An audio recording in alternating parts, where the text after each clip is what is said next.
સૌને નમસ્કાર. સામાન્ય રીતે માઇક ઉપર બોલવુંની આદત નથી, એમને પણ બોલવું આદત નથી. માઇક તો ઠીક, પણ આ સોનલબેનને ઘણા વખતથી કે કરતા તમારું અહીંયા આવવાનું છે. બંસરી કોને સાંભળવું ના ગમે?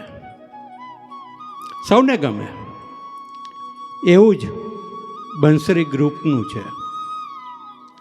સતત અહીં આવવું ગમે. અને આજે તો વિશેષ આમંત્રિત છું એટલે વધારે ગમે.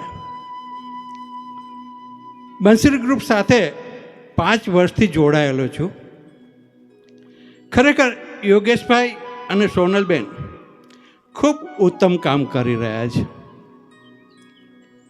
કેટલા બધા કલાકારોનું હું માનું છું ત્યાં સુધી કદાચ કલાકાર તરીકે આ જન્મસ્થાન છે.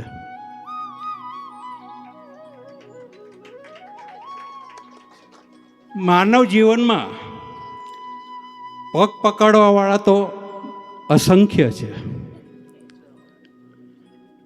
પણ આંગળી પકડવાવાળા સોનલબેન જેવા બહુ જૂજ છે. હું મારું જ પોતાનું ઉદાહરણ આપું તો હું તો એક સામાન્ય પેઇન્ટર હતો. નડિયાદ આટલા કિલોમીટરને, આણંદ આટલા કિલોમીટરને એ પથરાઓ રંગતો હતો. પણ સોનલબેન જેવા એક ભાઈ મળી ગયા અને હું કાર્ટૂનિસ્ટ બની ગયો. જનસત્તામાં કાર્ટૂનિસ્ટ તરીકે 25 વર્ષ પસાર થઈ ગયા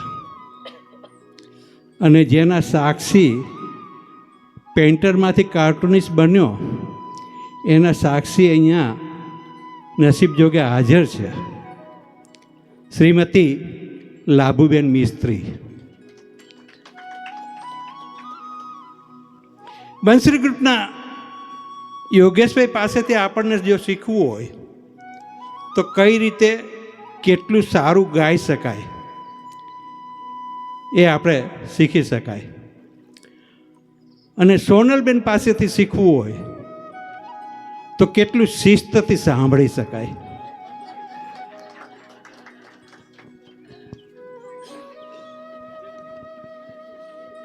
કદાચ આપણે સ્કૂલમાં પણ આટલી શિસ્તથી નહોતા રહેતા, જે આજે 60 વર્ષે આપણને શિસ્ત શું કહેવાય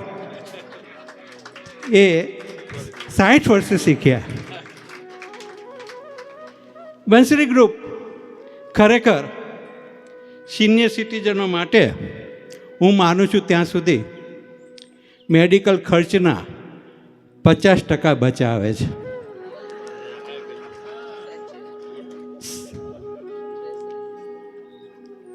બંસરી ગ્રુપ સૌને સંગીતથી બધાને તંદુરસ્ત રાખે છે. એ માટે આપણે એમનો જેટલો આભાર માનીએ.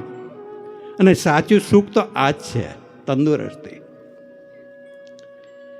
બંસરી ગ્રુપની સુરીલી બંસરી આમને આમ સતત ગુંજ્યા કરે અને આપણે સાંભળતા રહીએ, એ જ પ્રભુ પાસે પ્રાર્થના. આજે મને અહીં ઇન્વાઇટ કરો એ બદલ બંસરી ગ્રુપનો ખૂબ ખૂબ આભાર. Thank you. Thank you Kantibhai. Leenaben કિનારીવાલામને હું માઇક આપીશ કે કૃષ્ણ અને બંસરી વિશે આપણને 2 શબ્દ કહે. જય શ્રી કૃષ્ણ.